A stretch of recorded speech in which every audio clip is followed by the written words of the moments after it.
You're tuned in to Horror Slop, where the stories are rotting, truth is twisted, and sleep, forget about it. Yeah, welcome to the pit. It's gross, it's creepy, and honestly, it's kind of my vibe. Hope you like nightmares, because tonight's tale, it slithers. Straight from the darkest corners of Reddit. Real stories, real fear, and just enough blood to stain your soul. So at least grab your bed sheets, so grab a flashlight, and maybe a therapist. This is Horror Slop.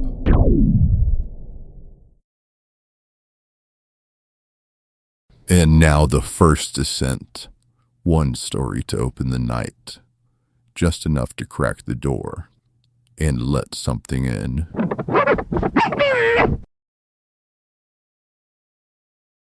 My boyfriend forgot to lock his personal drawer last night. I am absolutely livid by lighting Nations. That's why I didn't realize I was a freak until the night my parents died. There we were, driving home from the beach and singing along with the radio, when the visions showed me glass exploding inward. Another car slammed into ours like a bullet train speeding through a tunnel, then up became down then up again as we plunged over an embankment, my parents' mangled bodies twisting in midair. The second my vision ended I thrashed around in my seat. "Stop, stop, we have to get out!" I screamed. After she turned down the music, my mom unbuckled her belt, reached into the back, and grabbed me by the shoulders. "Sierra honey, what's wrong? What's wrong? What's wrong?" She and Dad were about to get impaled by the fucking windshield, that's what was wrong. She screwed up her face. "Who says I'm gonna die?" And that's when it hit me, she hadn't the faintest idea her ticket just got punched. Neither of my parents did. The bad news didn't end there. It turned out the bastard responsible for the accident sped off before the authorities arrived. Still, the doctor continued, smiling thinly, "With physical therapy, you'll be able to walk again." The collision left me with 16 pins in my femur, a collage of nasty scars you can still see today, and a slightly off-balance John Wayne walk. Throughout the agonizing 6 weeks I spent in recovery, questions like, "Could you have saved Mom and Dad by reacting sooner?" sloshed around my brain. Their mutilated corpses haunted me from the moment nurses arrived with breakfast until the drugs dragged me into a restless sleep. After rehab, state officials placed me with a kind foster family who made me see a shrink, one hellbent on asking how the accident made me feel 50 times a session. I couldn't reveal the truth, that I blamed myself for it, and simply thinking about Mom or Dad set my inside squirming. Every memory of them had become entwined with the guilt, you see. Finding somebody to rescue turned out to be tougher than you'd think. For the first few weeks, I only encountered folks whose obituaries would soon read, "Died from natural causes." Right as her eyeballs melted out of their sockets, I found myself back at the locker. I limped after the group, fast as my weak leg would allow. I knew a guy, who died in one of those. We both stayed quiet, the silence growing awkward. It caught fire. "Okay." She muttered a quiet, "freak," as she turned away. Around us, conversations trailed off as students' heads snapped in our direction. Blondie circled me, her green eyes wide with embarrassment, and broke into a jog. My leg muscles twanged and spasmed matching her pace. "Maybe don't go. I mean, why take the risk?" "Get away from me, loser," she shouted as she tore past the gate. "At least check the smoke detectors when you get there," I shouted after her. 3 weeks later at the grocery store, an opportunity came along in the form of a thin clerk about to tumble off his ladder. I bolted down the aisle, but before I'd even managed 10 steps, the man's feet wobbled from side to side. In a desperate attempt at remaining upright, he windmilled his arms around, collapsing a nearby lemonade stand. Meanwhile, I just stood there, deflated. A pattern soon emerged. the drowning girl got swept away before I could fish her out of the river. A social worker about to get stabbed flipped me off because I begged him to rush home yet couldn't explain why, and the paramedics failed at resuscitating the elderly man suffering a heart attack on the park bench even though, thanks to me, they arrived 10 seconds after he started clutching his own chest. Until a bizarre vision changed everything. It was the 20th anniversary of the accident, and I'd slipped into a sports bar to perform my yearly ritual of drowning gruesome images from the collision in a shot glass. But no sooner had I found a quiet seat in the corner when a suited man approached my table and said, "Hey baby doll." His appearance triggered a vision, which surprised me. This guy clearly looked after himself and couldn't have been any older than 40, typically, people fitting that description bit the dust in strange and unusual ways. Maybe he had an undiagnosed lung condition. Or a jaded ex hungry for revenge. My vision didn't reveal either of those things. Instead, it showed him on his knees in a windowless room beside a leather sofa, blood gushing from his neck like water from a spout. With a liquid gurgle, he pawed at his own throat and then slumped face down onto a diamond-patterned rug, feet twitching. A sensible voice in the back of my mind told me to walk away, to bolt straight out the door. If anybody else tried that "baby doll" line they'd have received a rude gesture in response. But I needed answers. So I forced a smile and looked up. "Buy you a drink?" the man asked, one eyebrow raised. "You look familiar," he said after his third whiskey. "Have we met before?" "Wanna come back to my place?" he asked when the bartender called last round. We'd entered the room from the vision. Maybe I'd come to meet my destiny. He managed an entire hour of shameless boasting before his head slumped forward against his chest.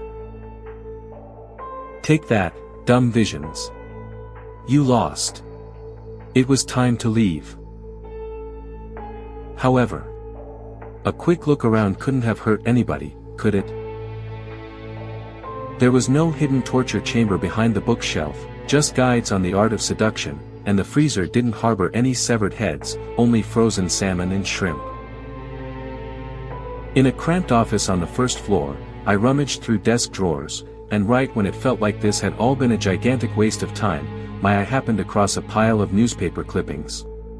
The first headline read, "Two dead in highway hit and run." Beside it was a familiar image, the wreckage my parents died in. A sensible voice in some quiet recess of my brain begged me to walk away, to forget what I'd seen and go. Peter killed my parents. I'd found his confession. In an almost trance-like state, I returned to the basement. Peter snored away on the sofa. Only vaguely aware of my own actions, I circled the bar, grabbed the knife, and positioned myself behind my parents' murderer. His foul whiskey breaths fogged up the blade. I quietened the bickering voices, closed my eyes, and took a slow, steady breath. I started toward the door. I'd taken less than 5 steps when Peter stirred. "Hey, you're not leaving Aura, what's that?" His hands shot up in a submissive gesture. "Okay. Calm down. Don't you fucking dare." Still traveling in reverse, I cut the air, forced him a half step back. The knife felt good in my hand. Powerful. "Don't be stupid. None of this would hold up in court. Give me the knife, then we can work things out like two rational adults. I'll give you money. Or jewelry. A new car. Whatever you want, just. I'll fucking kill you," he hissed through clenched teeth. His hands clamped around my wrists, tight enough the fingertips plunged into the skin. We wrestled around the room, collapsing shelves and slamming against the bar once, twice. My parents' smiling faces flashed before my eyes, accompanied by thoughts about how this might be the final time I'd ever disappoint them. After he murdered me, Peter would no doubt call his father, who'd hire 2 goons to dump the body. Both of us flew sideways on a collision course with the sofa. For a moment the world flushed upside down. We hit the floor, hard, the knife landing midway between us on the rug. We fumbled for it, me shaking from the panic and adrenaline, him struggling to regain equilibrium. Peter tried to speak, although no words came out. Only a pathetic, wet gurgle. He flopped forward, tongue draped over his chin. And just like that I found myself standing over a corpse. In retrospect, it probably shouldn't have come as such a surprise. By the time I'd regained composure, a clock above the bar said 6 a.m. Somebody could have walked in at any moment. There'd be time for remorse later. First, I needed to cover my tracks. The next few days passed in a whirlwind of alcohol and tears. As a politician's son, my victim made the front page. Authorities appealed for anybody with information to come forward. There came another vision. In it, the mother and child sat back to back, tied up together in a bug-infested apartment, their jaws encased with duct tape. A baseball bat connected suddenly with the back of his skull, which made him faceplant onto the wooden floor with a resounding thud. Back on the beach, I watched all 3 disappear along the coastal path, conflicted. Going after them meant playing right into the vision's hands, not to mention cutting my celebration short. Something's still listening, and it wants more. Next story. Just don't say its name. One of the assignments in my class is to have a week or 2 where my students bring in reports of their parents and their jobs. For 5 minutes or so, the students take turns and stand in front of the class to talk a little bit about what their parents do for a living. You get your fill of doctors, lawyers, police officers, accountants, and even the occasional homemaker. Of course, since there are always students who like to exaggerate what their parents do, this can be quite entertaining. Most of the time, you can tell they have no clue about what their parents' actual job involves. But they have the rest of their lives to learn about that. We were over halfway through the exercise when Hunter began to give his report. He went through his mom's job, everything was normal, nothing out of the ordinary there. But then he started talking about his dad. "My dad is a really cool guy," he began, squinting to read what he wrote. "He works as a lawyer. This is a real cool job where you get to do things like go to court and argue with another lawyer in a big room in front of some guy in black. His office is the coolest. Super big, and with an awesome chair and a lot of books. Sometimes if I am really lucky, he lets me carry his briefcase." Hunter struggled a little on pronouncing the final word, but he figured it out. "But he also told me he has a secret job." At this point, the whole class began to whisper amongst themselves excitedly. I, on the other hand, was rather puzzled. Was this a stunt? Or some daydream? This finally made sense. It was the whole, "my dad is a secret superhero" daydream. You'd be surprised how many kids try to pull this. Hunter admired his dad, I knew that well enough. My dad always has to take care that no one sees him, because he told me if they did, the bad guys would come get him. But my dad is amazing. Not once has the bad guys caught him. Now the other kids in class began to full-on scream and yell in excitement. Holy shit, this daydream is crazy. Hunter's favorite ice cream really was cookie dough. Or was it an actual dream he had? I began to feel uneasy. Either way, this couldn't be real. Sadly enough, I have heard of kids' daydreams far more insane than this one. Thankfully, Hunter was almost done. The last time I saw him come home at night was a few days ago. I saw him playing in the backyard like he was digging in the sandbox. I saw him put something big wrapped in that same red sheet in the hole and cover it with dirt. When I asked him what it was, he said it was the bad pirate's treasure and he was gonna give it back to the people he stole it from as soon as he could. Then he told me to go back inside and watch TV. So yeah, that's what my parents do, he finished excitedly. The other students seemed to think it was as cool as what Hunter said.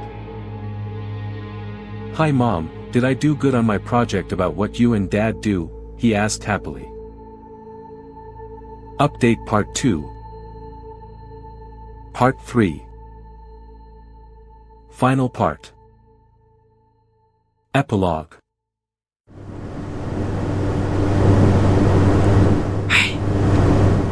You feel that? That weird pressure in the room? Yeah, that's the algorithm. It knows you're watching, and it gets real cranky when you don't feed it. A simple ritual helps. Click the little thumbs up, tap subscribe, say its name 3 times into your phone mic. Kidding, probably.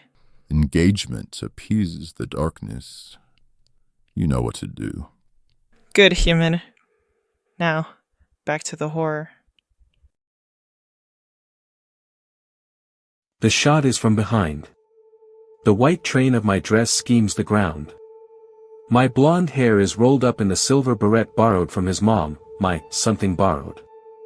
Every person in the pews is turned, watching me. Jeff leaned over my shoulder. Dunno. Maybe your cousin Jamie? Could be, but her hair isn't that long. I clicked forward several photos. No, can't be, see? Jamie was wearing a red dress. She's wearing black. I shook my head. Must be someone from your side. I guess you're right. I clicked the zoom button. Her form filled the screen. Stick-straight black hair. Ivory skin. Almost impossibly skinny arms. She stood a good distance away from the 5 other people in the pew: my cousin Amanda, her husband, and her 3 rambunctious children. One of whom was picking their nose. Could she be the date of one of my guy friends? Like Jack, maybe. He was always dating a new girl. I quickly brought up his Facebook. Nope, his current girlfriend had curly hair and a beautiful brown complexion. Not her. I don't recognize her. She's got to be a wedding crasher. Jeff and I had gotten married 3 weeks ago. We'd just gotten our wedding photos back. I'd braced myself for surprises, ones that made me look like I had a double chin, or shots of my 60-year-old parents shaking it out on the dance floor, but I didn't expect this. She could have had the decency to look at me as I walked down the aisle, at least, I grumbled. Then I got to the reception photos. She stuck out like a sore thumb. Standing there, behind the table of my high school friends. Facing away from the camera. Standing oddly still. Well, obviously she'd be at the reception. Free food. I'm surprised she went to the ceremony at all. No, wait. I zoomed in. My friend Libby, sitting at the table, had a glass of wine pressed to her lips. I flicked back to the previous photo. Libby was lifting the glass towards her lips. I clicked through the next several photos. She wasn't in them. Feeling a little bit better, I clicked through the rest and landed on a portrait of the 2 of us, standing in the middle of the reception hall. Thank.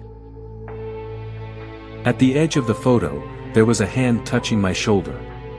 Just the tips of the fingers, the rest out of view. Pale, thin fingers.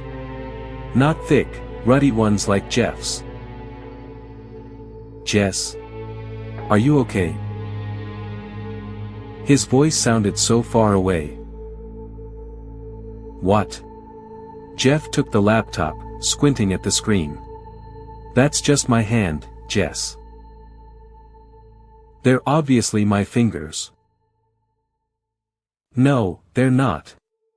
I grabbed the laptop from him. Forced myself to look at the photo. Look. Your arm is going down. Like it's wrapped around my waist.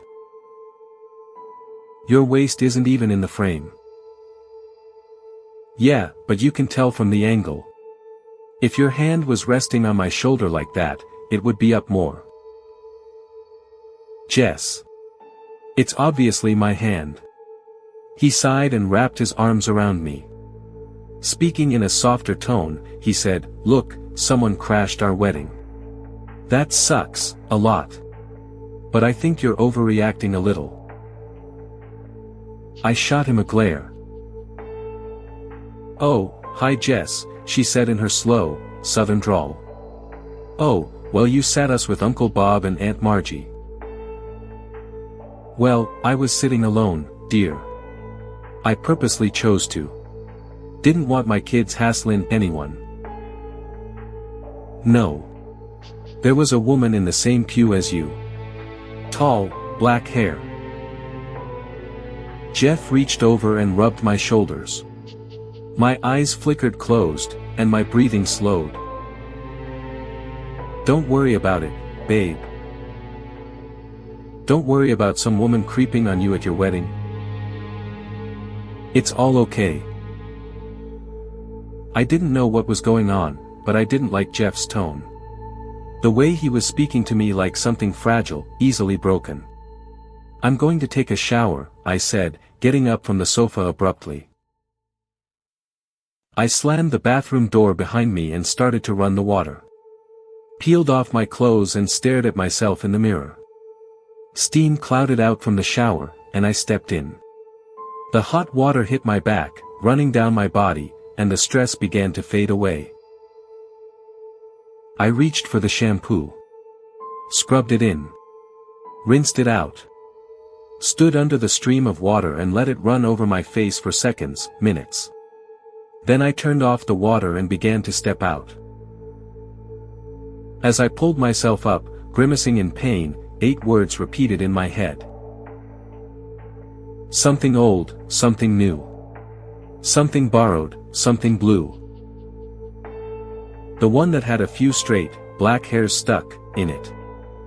Whew, that one gave me chills. But hey, we're just getting started. The next one's sharper. You'll see. I'm a criminal psychologist and I interviewed a man a few years ago who shot his friends at a crowded marina because he thought they were monsters. He may have been telling the truth, by Rising Mac. As a criminal psychologist I've heard it all. Virtually any outrageous reason you can think of for why someone committed the crime they did, I've heard. Now, when I say I believe someone who told a preposterous story, it's because I do believe that is the reason they did it. Due to whatever mental illness they might suffer from, there's times I believe them when they say a leprechaun told them to kill their neighbor. Obviously I don't believe an actual leprechaun manifested itself to this person and that they actually only did what they did because they are crazy, but in my line of work you have to talk to the person as if what they were hallucinating about actually happened. This case was different though. I think I believe his story, and not because he thinks that's what happened, but because I've had a feeling for a long time he was not suffering from any mental affliction and might actually have been telling the truth. A little about him before we start.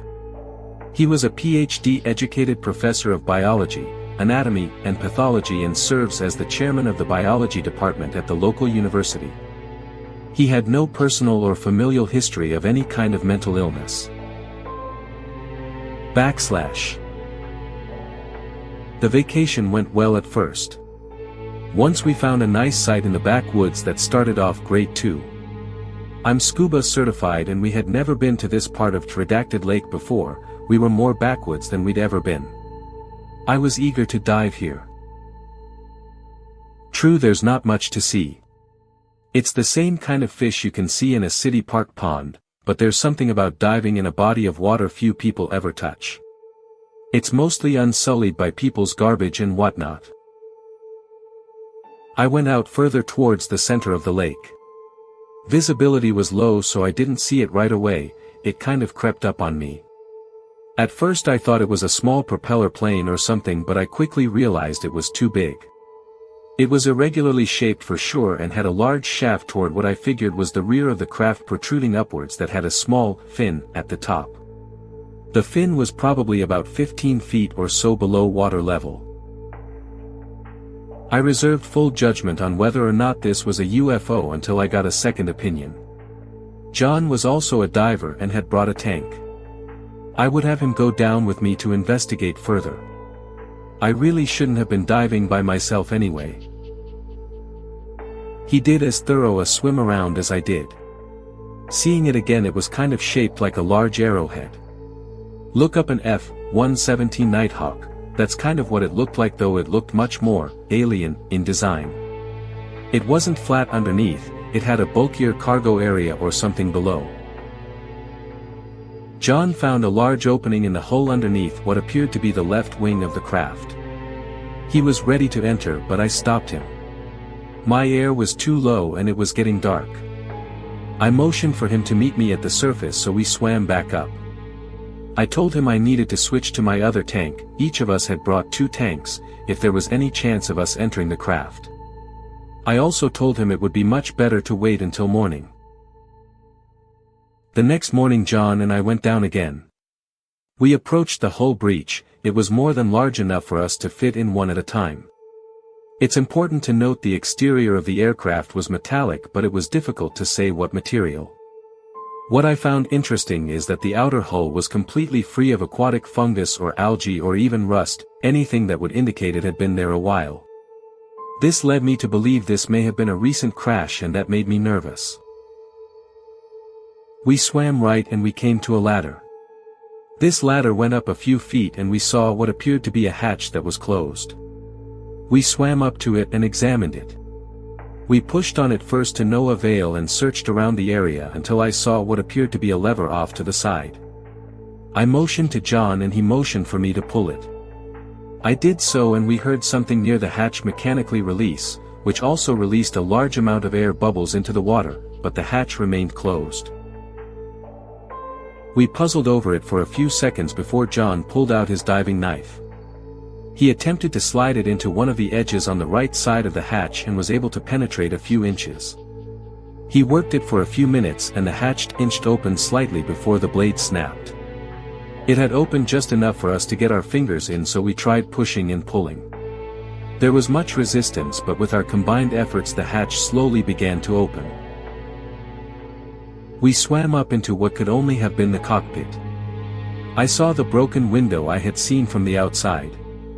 John swam ahead and around what appeared to be a large chair, probably for the pilot.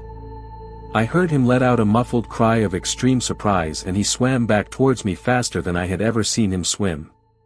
His mouthpiece had fallen out of his mouth and he had to put it back in. His eyes were wild. He pointed to the chair and he made back and forth motions with his hands like he was turning a steering wheel. I was slightly confused, but then he pretended he was using a joystick and made muffled sounds with his mouth. I realized he was pretending to fly a plane and the sounds he was making were supposed to be the machine guns. I then realized he was trying to tell me the pilot was still sitting in his chair. Any doubt that this was a UFO was then extinguished. The being sitting in the chair was humanoid, but definitely not human. Its head was about 20% larger than a human's, I'd say, and it was probably about 4 feet tall. Its arms were floating lifelessly in the water and were disproportionately long. I took note immediately about how there appeared to be no rot or skin breakdown on this being, despite the length of the time the cargo area indicated this craft had been underwater. We discussed a few more options before I realized what we needed to do. Or I should say, what I badly wanted to do. I told John we needed to get it back to our lab we had at the docks and perform an autopsy. He looked at me like I was a complete idiot.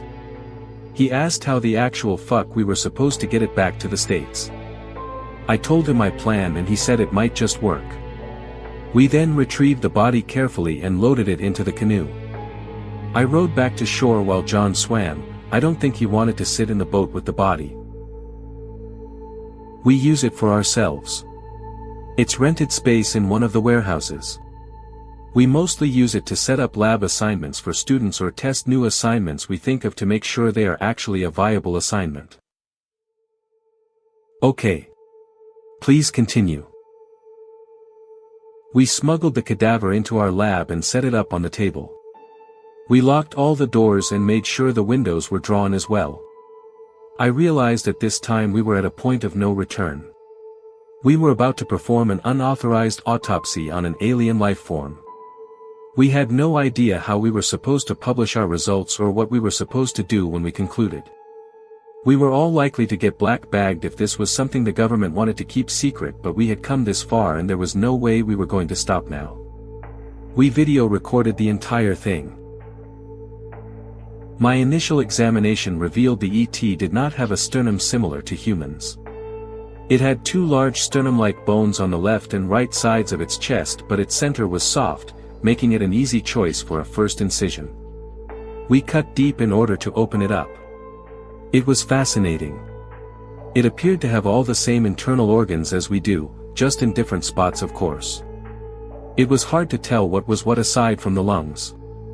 We concluded they must be the lungs because they were filled with water, initially indicating the cause of death was drowning.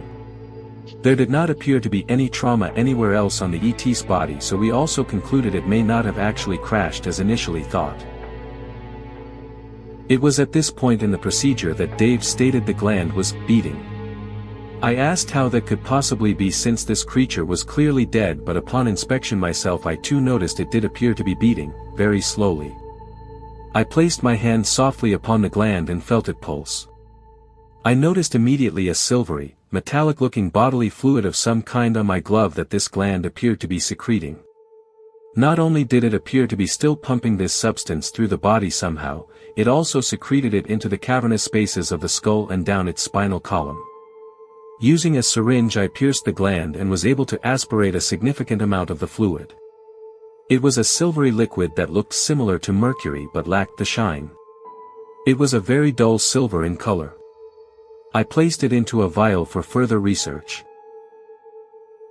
I don't know. I don't believe it was simply because the next day we found out what it did. What was that? We spent all day theorizing over our findings. We spent the night at the lab and didn't call our families. We weren't due back for a few days anyway. We woke up the next morning to a shocking finding on the cadaver. The incision I had made in its chest was in an advanced state of healing.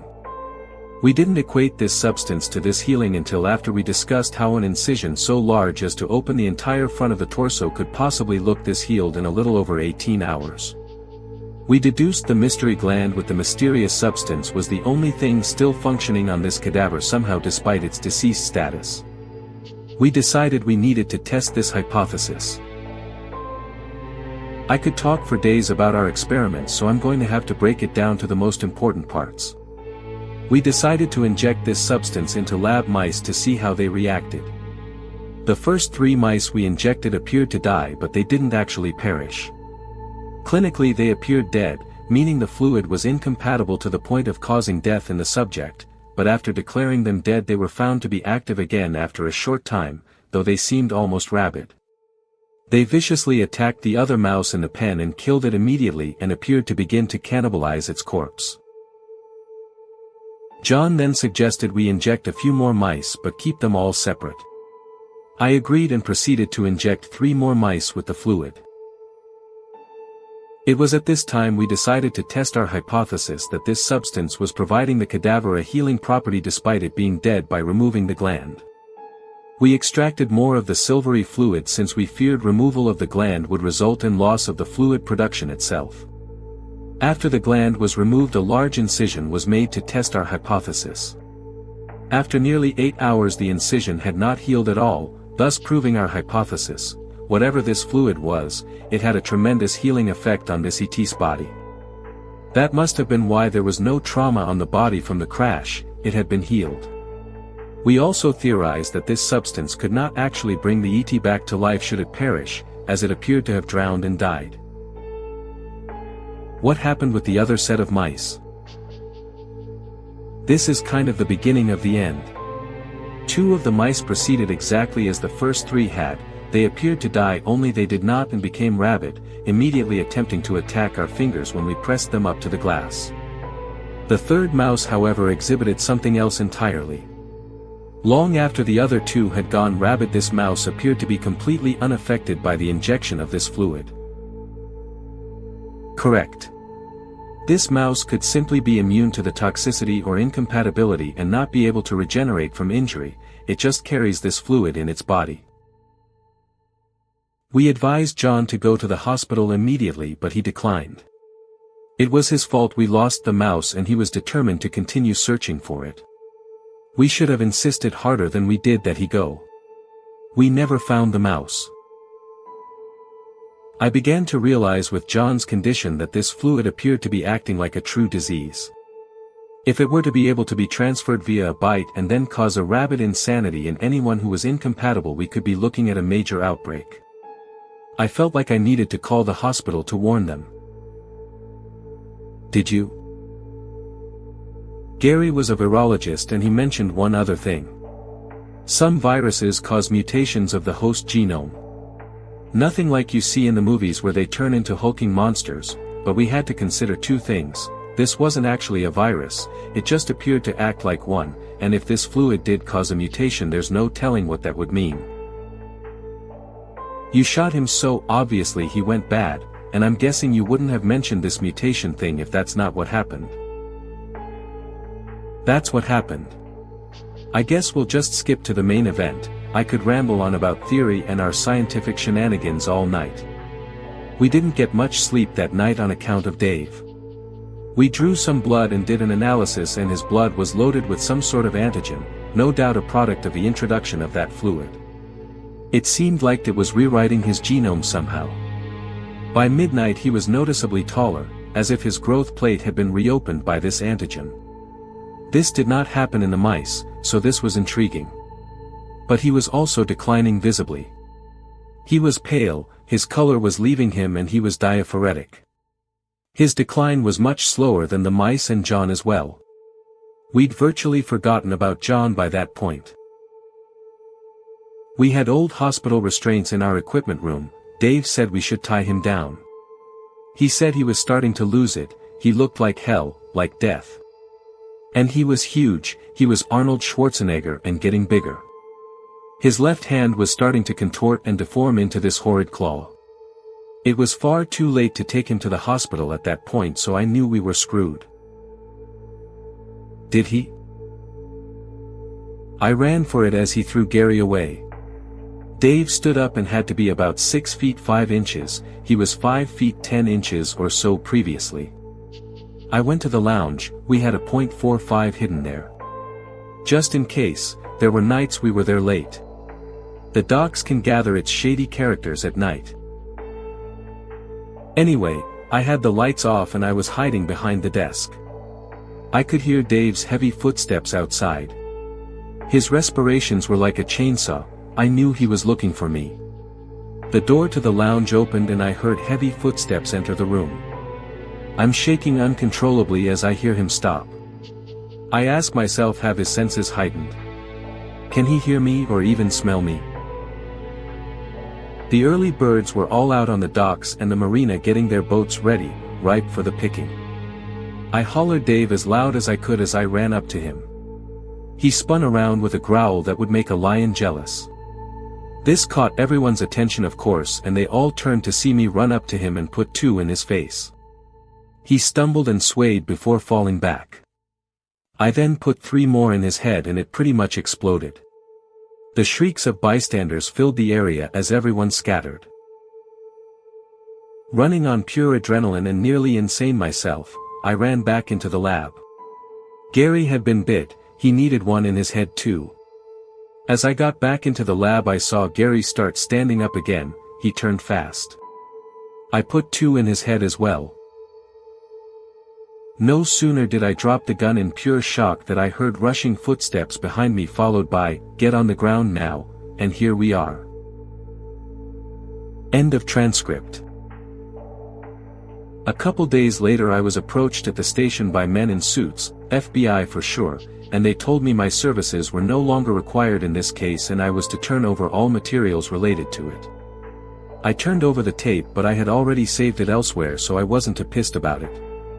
I asked the arresting officer and detectives assigned, and they told me they too had been reassigned and that the case was being handled externally.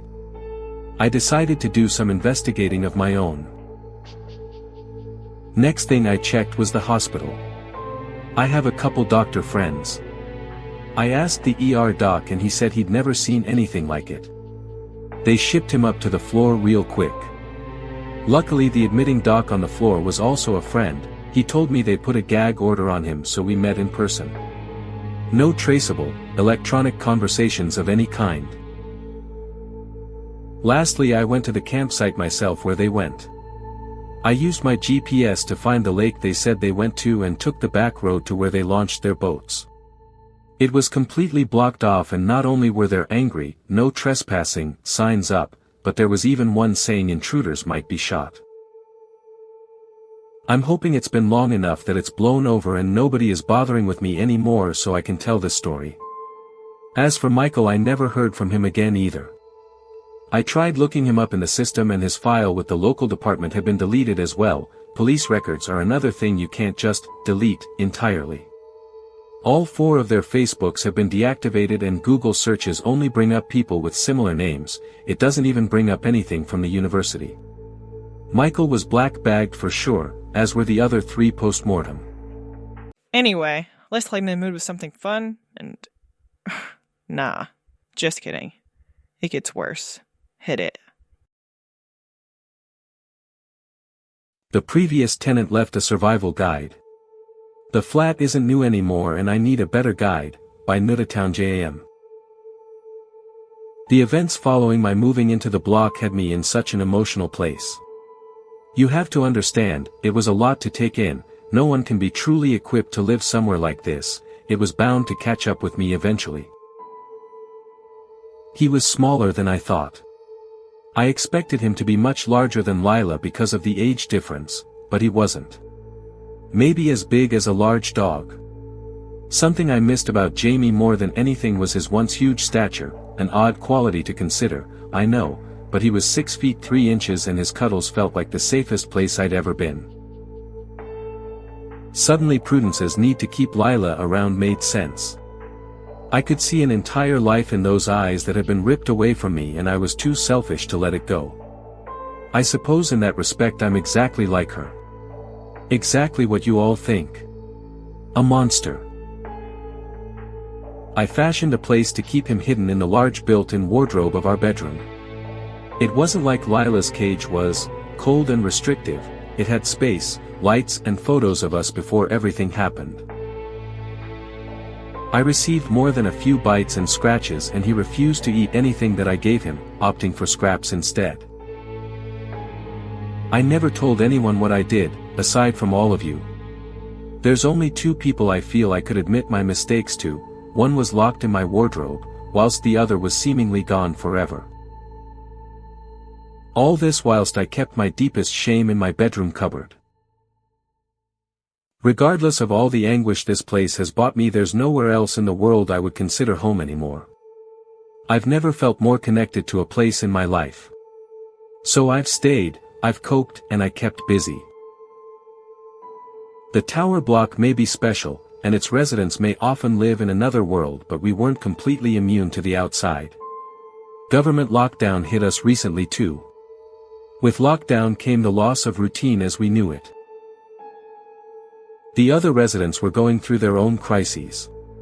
Terry hadn't slept in weeks. We FaceTimed regularly and I missed her and the kids terribly. Every time I spoke to her she looked awful.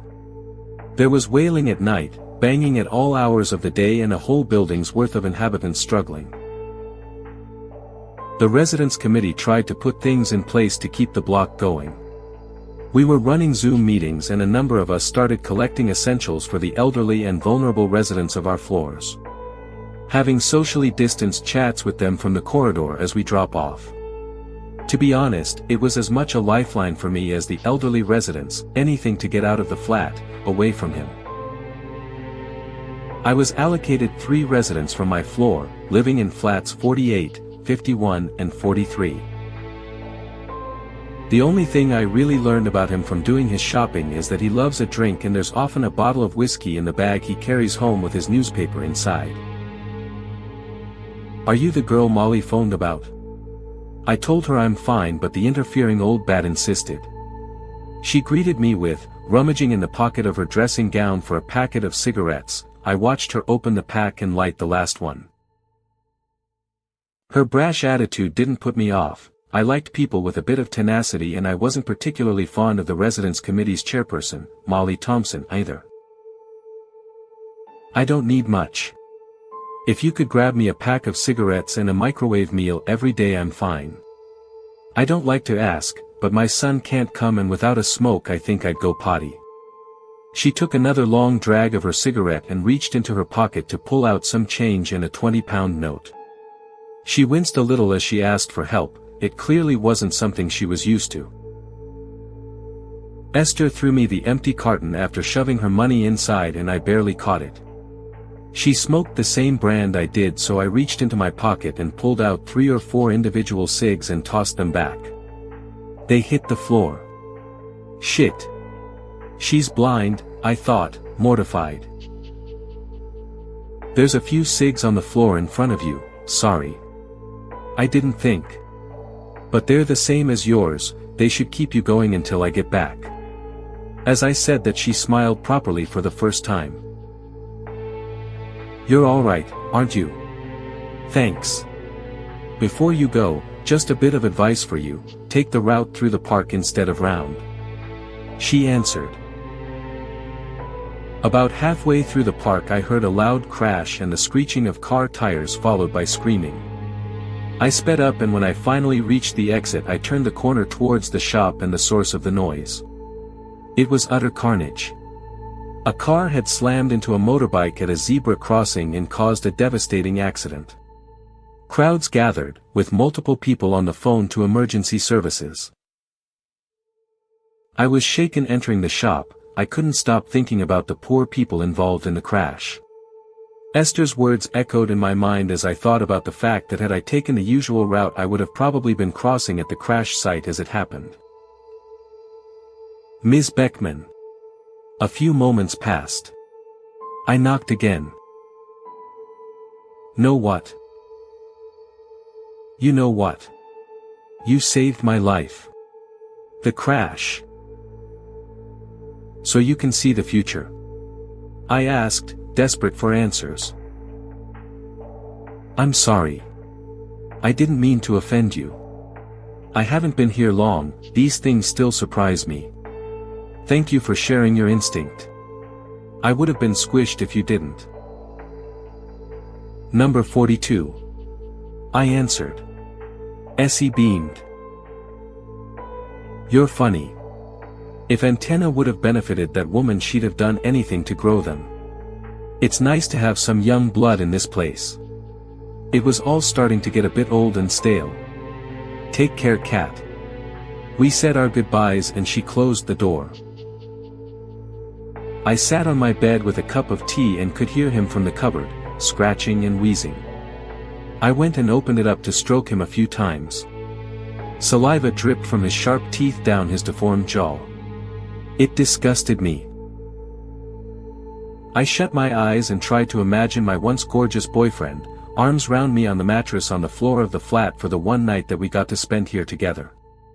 I wished every day to go back to that, but it would never happen. When I opened my eyes, there he was, that monster. She had lost her husband young, not long after she had her son, and never dated again. Her life was fascinating. She'd spent years as a social worker before she retired. She said that her instinct helped her give great advice to her clients, and she'd managed to help a lot of people out of bad situations. Essie may have been older, but she was full of life. I asked her why I never saw her, why she never came to committee meetings or got involved. As I suspected, she'd grown sick of the whole block hounding her for predictions about their lives. She told me that once Molly had begged her to tell her the gender of her unborn grandchild before the child's mother had found out so that she could hold it over her. It sounded like it got intense. People were offering to pay for the winning lottery numbers, or the bank details of Bill Gates. They didn't want to listen when she tried to tell them that it wasn't how it worked, so she kept a distance, saw her son, and that was about it. It made me sad. I vowed that even after this lockdown was over I was going to keep spending time with Essie. I didn't want to think of anyone holed up at home all the time without anyone to talk to. I told Terry about her, and she remembered Essie being friends with her parents while she was growing up. Terry told me she'd been a resident forever. Kat, one of your friends needs help. You need to know that it is possible. It won't be easy, but if you look hard enough you will find a way. That was all she said. She claimed it was all she knew, but I think Essie liked to hold things back sometimes. Either way it was cryptic and confusing. I lamented her for it. That's all you're giving me? What am I supposed to do with that? I quizzed her. Haven't got a fucking clue. She replied, lighting yet another cigarette. I got an instinct and I told you. What more do you want? There's others in this block that would kill for one of Essie Beckman's famous instincts. She laughed and flipped her wild hair mockingly. I sat in the corridor outside hers for a while, even after she closed the door. I thought about what her instinct could mean. I struggled to sleep that night despite trying to go to bed early. Every scratch, wheeze, and gasp from the cupboard sent me bolt upright, and it took until just after 1 a.m. before I finally drifted off. I could barely hold the phone as I dialed back. Thankfully, she answered quickly. And that's where this predicament begins, in an ironically similar place to before, with me, mourning the loss of a loved one to the lift. That last one tasted like fear and poor decisions. Let's see what the next bite serves. Hope you're hungry. November 1st, 1984, by Mandark. Mother gasped when she saw me. Where were you? She slapped me. I told you not to leave the house today, didn't I? I looked at her, stunned. It was not the first time I had disobeyed her and done something behind her back. But she'd never hit me before. Not once. Leave him alone. She shot my father an angry look when he made that comment and then whirled back around, grabbing me by the shoulders. Don't do that again. She shook me. Things are not normal right now, okay? You can't act like this. You must listen to me. It's not safe outside. Father cut her off. Don't scare the kid. Leave him be. She was about to snap back at him, but thought better of it. Go to your room. She snapped her fingers and pointed upstairs. And come back down only when I call you for dinner. I caught snippets of their conversation as I stomped upstairs, upset at having been hit. I had no idea what was going on, or why they seemed so agitated. We should tell him. No. There's no need to. We were woken up the next day by loud, incessant banging on the front door. I slipped out of bed and tiptoed over to the top of the staircase to watch Father peer through the peephole before opening the door. It was Mr. Sharma, Father's friend. We need to leave. He shouted, beads of sweat rolling down his balding head. Now. They're coming. Thousands of them. They're just around the corner. Father's eyes widened. He called for Mother. She was already running out of their room, a small bag clutched tight in her hands. She grabbed me by the arm and we rushed downstairs. They got here so fast, Mr. Sharma said as we began exiting the house. They know where all the Sikhs live. I've heard they've been passing around government-issued voter lists, to pinpoint houses owned by Sikh families to hunt them down. A manic cheering erupted from somewhere down the garbage-riddled street. Thick plumes of smoke were rising in the distance. We spotted a couple of men armed with swords and sticks shouting in a jubilant frenzy. Their vicious happiness sent shivers running down my spine. "Back up!" Mr. Sharma yelled. "Quick! Before they see us!" I wiped my eyes and continued crawling, the rough concrete surface scraping against my knees and hands. I was bleeding. I wanted to cry. Wanted Mother to comfort me. But I knew we didn't have that luxury, so I fought through the pain and moved forwards. Mr. Sharma was the first one to leap over the parapet onto the roof of our neighbor. He helped Father, and then it was my turn. I looked down. We were only 2 floors up, but to me that day it seemed far higher. "Look at me," Father said, his arms wide and reaching out for me. "Focus on me. That's it." I took a deep breath and got ready to jump. Mother pushed me and Father pulled me over. By the time she made it onto our side, we began hearing loud banging right below us. The mob had reached our house. We had just missed them by a hair's breadth. We made it out of the stifling confines of the neighborhood and onto the main road, exhaling in relief, thinking that we were safe. Little did we know that the worst was yet to come. I was young and innocent at that point, raised by movies that taught me the police were always the good guys. I couldn't even have imagined that not only were the cops aiding the mob, but in some cases they were actively committing the killing themselves. We were unlucky enough to have come upon such a duo. One of the cops climbed up onto the truck, using his almost 2 meters long bamboo stick, his lathi, to beat on the crates. His footsteps echoed in the truck as he leisurely sauntered towards us, chatting with his partner along the way. He grew closer. And closer. And closer, until I could see his polished boots. He stopped, merely inches away from me. I held my breath and sat motionless. He stood for a second or so, before deciding to leave. The cop never got the chance to do it, as Mr. Sharma swung a tire iron at the back of his head. The cop went down, and Mr. Sharma kept on swinging until his skull cracked open and bits of brain matter poured out on the asphalt, his brown uniform soaked with his own blood. "You okay?" Mr. Sharma asked Father, his voice shaky. Father nodded and turned around to look at me. His hands, slick with blood, trembled as the events of the past couple of minutes seemed to flash through his mind. He rushed at me, wrapped his arms around me and cried his heart out. It was relatively safe from that point on. Crouched uncomfortably in the back of that truck, we escaped the city and traveled to Punjab, a state where Sikhs had a significant presence. Thousands of Sikhs had been killed and almost 50,000 had been made homeless on just one day. And if it hadn't been for the bravery of Father's best friend and some good luck, we would have been a part of the former statistic and not the latter. M.T. And now, as the hour gets cold, and the shadows stretch long into the corners of your room, it's time. Yeah. Chew the spooky violin. But seriously, this next one? Even I didn't sleep after hearing it. I've claimed something coming from you. What? Just because I sleep in a coffin and collect cursed dolls? Among other things.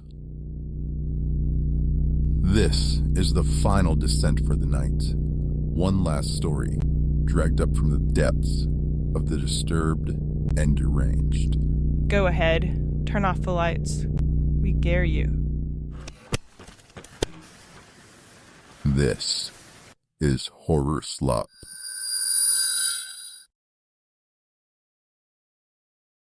I was a part of Queen's Guard in England, one of the rare jobs where you aren't allowed to move, no matter what stands in front of you, by Aeneas.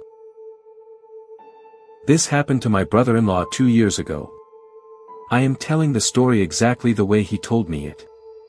He appeared very genuine when telling it, and, you know what, after all that's happened to me, I have no reason not believe him. And as for you, well, you be the judge. I was in the English army, you know. 2 tours in Iraq, 1 in Afghanistan. My mom absolutely hated the life I chose, and I can't really blame her. But you know what? The fucked up part is that the biggest horror I've ever experienced wasn't in one of those shitty eastern places, no, it was in the very center of European civilization, London. After I finished my 3rd tour, I was awarded by the army. Apparently, surviving fighting Taliban in the mountains is reason enough to be honored. They offered me a spot in Queen's Guard. I'm not sure how much you know about that, but in England, it's a pretty big deal. And I hated it. I was permanently stationed at home, and as a reward for my bravery, I was now standing in front of buildings motionless while annoying Chinese tourists tried to make me laugh. I wanted out, but the honor of the position, combined with my mother's happiness that the biggest danger I could ever face would be an Asian tourist, I had no choice but to do it. Only if I knew I'd be safer in some cave in Kabul. So I was stationed to work at the Tower of London few shifts a week. Shifts were usually 2 to 3 hours long, depending on how many people worked that day. Gotta tell you, that job gets old quickly. Drunk people who try to mess with you along with annoying tourists who think they're the first ones ever to try to make you laugh, you just want out of your own skin. But it was a job, and it paid, so I shut the fuck up and did it.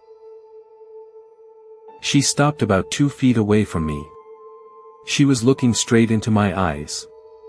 Tilted her head to the left, then to the right, which I assumed was her attempt at making me laugh. Then I realized this woman wasn't here to joke around. Still standing at 2 feet away, she started leaning towards me. There was something just so fucked up about her mannerisms that made me extremely uneasy. She never lost an eye contact with me. She kept leaning towards me while her feet never moved. Her face stopped just short of touching mine and her position seemed unnatural at that point. Her head started slowly shaking, like when you get out of the pool or a shower and are freezing, you know.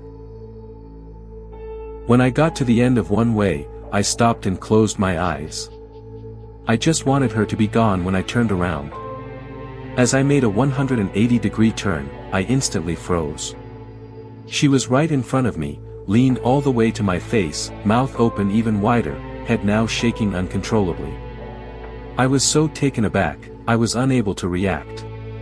Noise, screaming, and other stuff I can deal with, but this silent creepy fucking behavior was honestly intimidating me. Make way for the Queen's Guard. I yelled. We are allowed to say that when someone is in our way. She didn't react, but she did lean farther to about an inch from my face.